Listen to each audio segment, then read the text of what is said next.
Hello and welcome to this video. We were continuing the third chapter of your history, that is the Delhi Sultanate. In this video, we will discuss about the expansion of the territory under the Delhi Sultanate. From garrison town to empire, the expansion of the Delhi Sultanate. Well, in the early 13th century, the control of the Delhi Sultans remained within heavily fortified towns occupied by garrisons. In the early 13th century, the Delhi Sultanate's territory, their area was limited to fortified area, means the kings who ruled the Delhi, the sultans who ruled the Delhi, they constructed big fort around the border area of their territory, and the border area or the fortified area was occupied by garrisons, means military.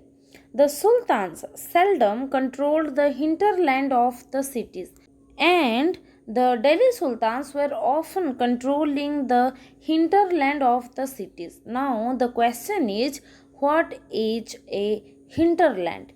A hinterland means a rural area, an undeveloped area surrounded by big cities or big urban areas. So, when there is a underdeveloped or undeveloped area that is surrounded by developed area around all its sides, it's called a hinterland. So the sultans were often controlling the hinterland of the cities.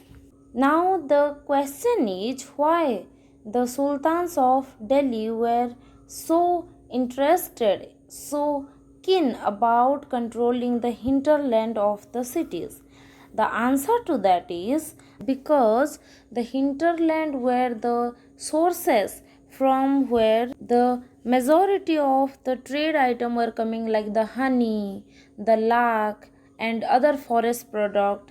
At the same time, the people who were residing near the hinterland area, like the tribal people or who were close to forest other than the tribal people, were also tributing the kings with so many gifts and other forest products, and the army of the king were also plundering the hinterland area.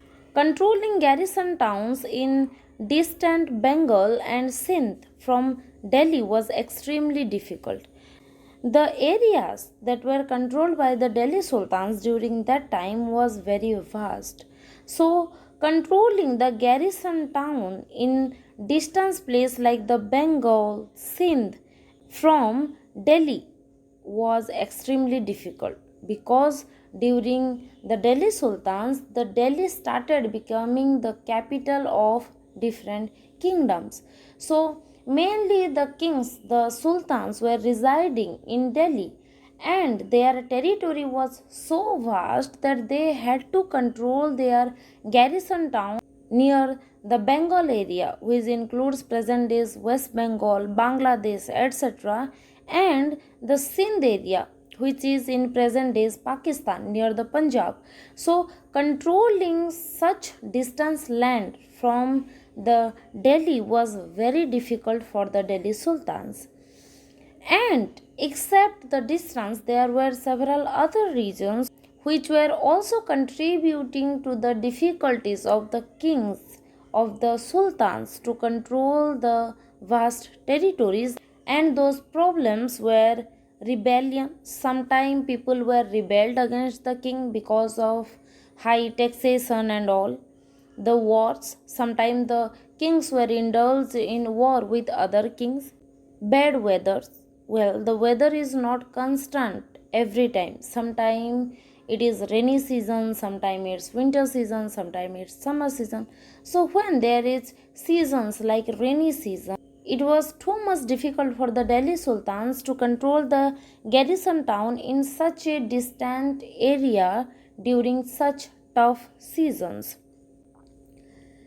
And the factors, the problems like the rebellion, war, bad weather, were also responsible for fragile communication, because when such things were happened, it made the communication route much weaker. Controlling the garrison town from such a distance was already difficult, and in addition to that, things and factors like rebellion, war, bad weather were making the burden much harder for the kings, the sultans, to control the distant garrison towns. Delhi's authority was challenged by Mongol invasion from Afghanistan and governors who rebelled at any sign of the Sultan's weakness. Well, the first problem of controlling the garrison town or controlling the vast territory was the distance.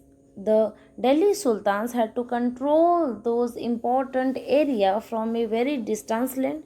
Second, things or factors like rebellion, war, bad weather were sometimes making the communication routes fragile. The third is sometimes the Mongol were invading Delhi or the Delhi Sultan's territory. Their constant invasion or attack was also contributing to the burden of the Delhi Sultans to control such a vast territory. And along with that, sometimes there were several kings and several sultans who were ready to declare war against the Delhi sultans whenever they found any weakness of the Delhi sultans in his ability of ruling such a vast territory. The Sultanate barely survived this challenge, and because of this challenge, the challenge of controlling distant land, the challenge of rebellion, war, bad weather, which were fragiling the communication route, the challenge of invasion of Mongol ruler from the neighboring area of Afghanistan, and the challenge of rebelled neighboring sultans were made the challenges of Delhi sultans to rule such a vast territory more challenging and more difficult. Its consolidation occurred during the reign of Ghiyasuddin Balban. But during the reign of Ghiyasuddin Balban, the expansion of Delhi Sultanate, the expansion of the territory of the Delhi Sultanate occurred in a very positive way. Further expansion under Alauddin Khalji and Muhammad Tughlaq, and the territory under the Delhi Sultans expanded much more under the rule of Alauddin Khalji and Muhammad Tughlaq. Now we will discuss about the expansion of the territorial control under the Delhi Sultans. Well, the expansion of the Delhi Sultanate, the expansion of the territory under the Delhi Sultans happened in two stages. One, the internal expansion, and second, the external expansion. First, we will discuss about the internal expansion. The first set of campaigns along the internal frontier of the Sultanate. As we discussed that the expansion of the territory under the Delhi Sultans happened in two stages or two phases. The first phase was the expansion of internal frontier, and the second stage or second phase was the expansion of external frontier. In the expansion of internal frontier or during the expansion of internal frontier, the sultans were aimed at consolidating the hinterlands of the garrison town. In first phase or in internal frontier expansion, the kings or the rulers or the sultans of Delhi were targeted to consolidating the hinterlands of the garrison town. Garrison town means military town, where the military works were going on prominently were called garrison town, means the military force, the army of the king were halting there, they were staying there, the manufacturing of armament were happening there. Such towns were called garrison towns. So in the first phase, the consolidation of the hinterland of the garrison towns were aimed, and during these campaigns, forests were cleared in the Ganga Yamuna Doab, and hunter gatherers and pastoralists expelled from their inhabited or their habitat. As we discussed, that the hinterland is an area which is less developed compared to the surrounding areas, or a rural area which is surrounded by several urban areas is called a hinterland. So the kings were depending upon the hinterland for collecting different forest product, for plundering it, for plundering the forest area or the hinterland area in order to capture elephant, horses, for expanding their army strength. So, in the internal frontier development or in the internal frontier expansion, the king were clearing the forest covered area and converting the areas or the forest area near the Ganga Yamuna Doab in order to convert it to agricultural land, and the hunter gatherers and pastoralists who were depending earlier on the forest covered area were replaced or expelled from their habitat, and those areas were converted into agricultural land and were distributed among the peasants, among the farmers who were doing peasantry, to encourage them for more agricultural production. Because when a king tried to control a vast territory, it required food resources to feed its citizens. So, as the Delhi Sultans were expanding their territory, they were requiring more and more agricultural production in order to feed their subjects. So they captured the forest covered area, they cleared it, they expelled the original inhabitant of that forest area and convert the forest area into agricultural land and transfer those lands to the peasants, to the farmers, and encouraged them to produce more. New fortresses and garrison towns were established to protect trade routes and to promote regional trade. After converting the forests into agricultural land and distributing them among the peasants, the king started building fortresses around the new captured area and made other garrison towns to protect the trade routes, the regional trade, etc. Then the second expansion that happened along the external frontier. The second expansion occurred along the external frontier of the Sultanate, means the outer boundary of the Sultanate. Internal frontier means the inner boundary, and external frontier means the outer boundary. Military expeditions into southern India started during the reign of Alauddin Khalji and culminated with Muhammad Tughlaq.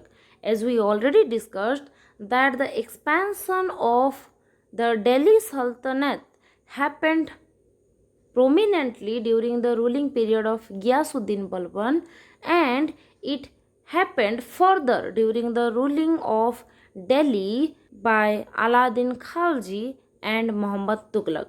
So the military expansion of Delhi Sultanate mostly occurred during the ruling period of Alauddin Khalji and Muhammad Tughlaq. The military expansion of the Delhi Sultanate extended toward the southern part of India.